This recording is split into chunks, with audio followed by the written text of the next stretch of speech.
So this is, I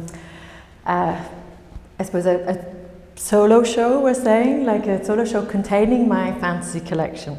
So I was asked to put on a show at the Kunst Raum Riehen by the Verein here, and they basically just offered me the space and said, do what you would like. And I was thinking about the space in relationship to the museum next door, the Basel, and looking at how these two institutions run side by side, one being a very wealthy, very famous private museum, and then the other being a smaller local governmental run institution. And comparing and contrasting really the identities and the hierarchies within contemporary art, and the hierarchies within museums in relation to also then hierarchies within, I suppose, within artists and their worth. So I decided to do a show which would contain a fantasy collection really within that dialogue about collections and hierarchies. But I wanted to make this about my fantasy collection. So what would if this was my villa, my home, I would create an exhibition, have a home containing these works. So they're really works which I'm very attracted to, that I wish I owned. There are artists who have made an impact on me and on my artistic career. Or they're really artists whose work I'm attracted to because of the materiality, also the relationships which they bear to, the similarities to the visual content of my work. So it was really quite a personal approach to that, and I really collected with my heart. And so in this room I have Günther Förg, and these pieces I was very attracted to again because the tactile quality, the idea of the artist's hand being visible, and the qualities of those strokes which related to pieces of works of mine.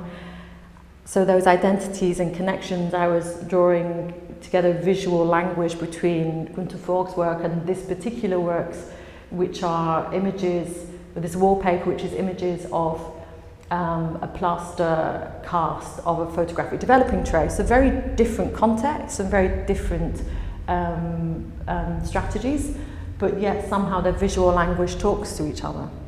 So there's some very sort of obvious connections like this, through very sort of easily sort of grasping those visual things. And then there are also pieces whose concepts are closer to mine in sort of my dialogue with art and theirs.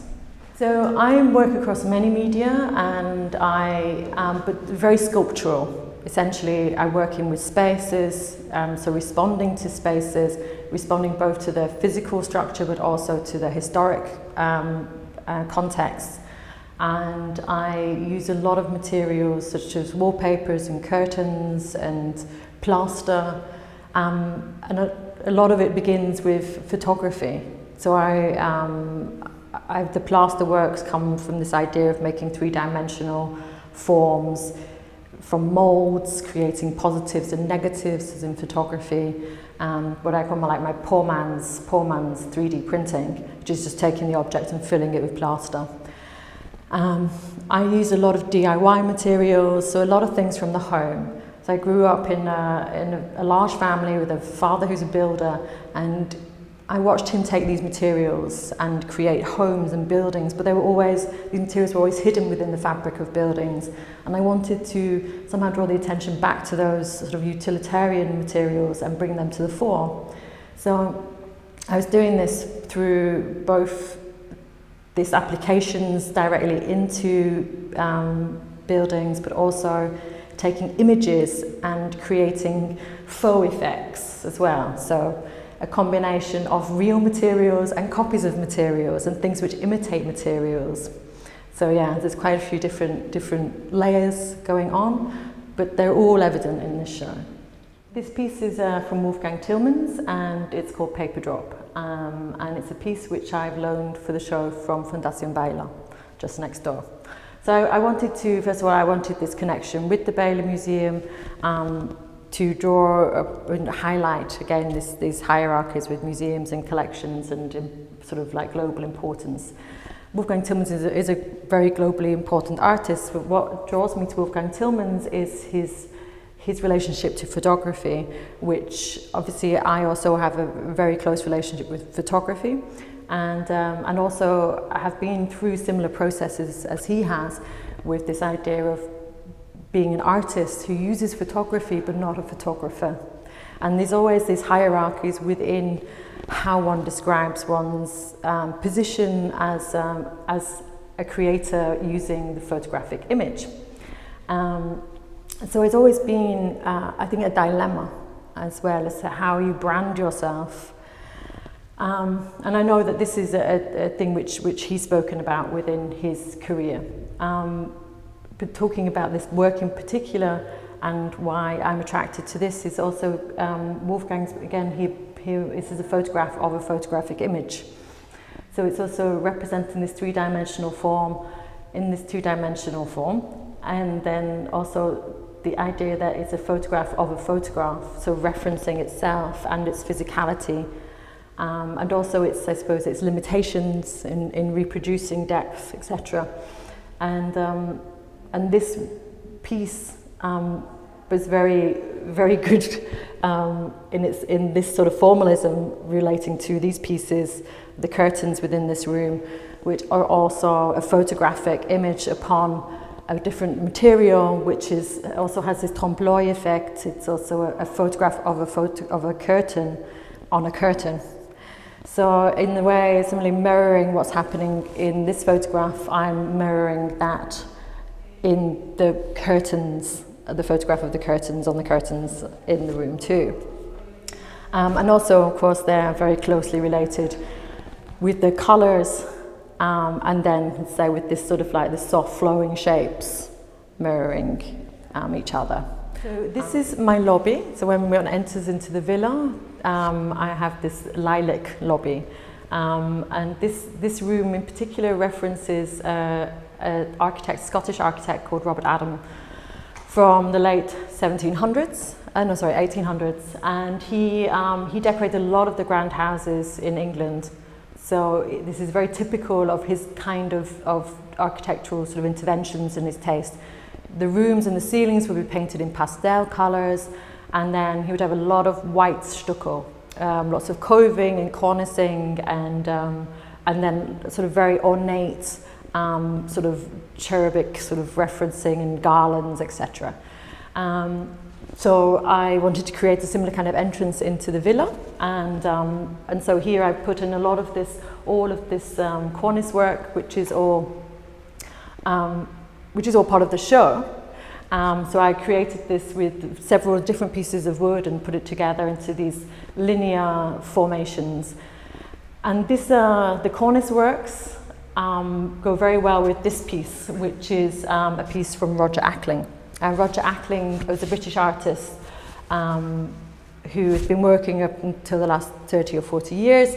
Unfortunately, he died a few years back. And he was also a professor at Chelsea School of Art, where I was taught. Unfortunately, I never met Roger at that time, and I only came into contact with his work much later.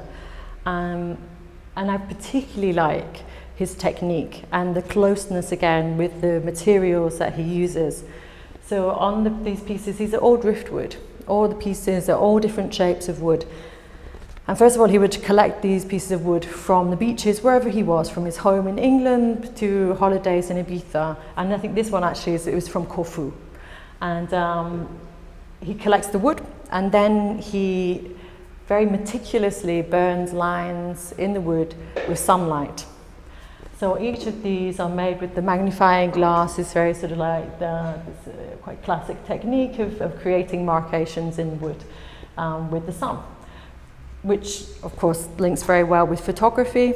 Of course, my the background in my work, but structurally and sort of, and as I say, this tactile quality is what really draws me to this work. And I responded to this piece in particular in this room with all the wooden cornicing, and then also with the vases, which are also referencing this kind of very ornate and over-the-top Victorian decorative techniques, but also, especially in this case, referencing the linear, these sort of like small lines, etc., that were created here with the sunlight. And here, see, just with this sort of classic ceramicist techniques.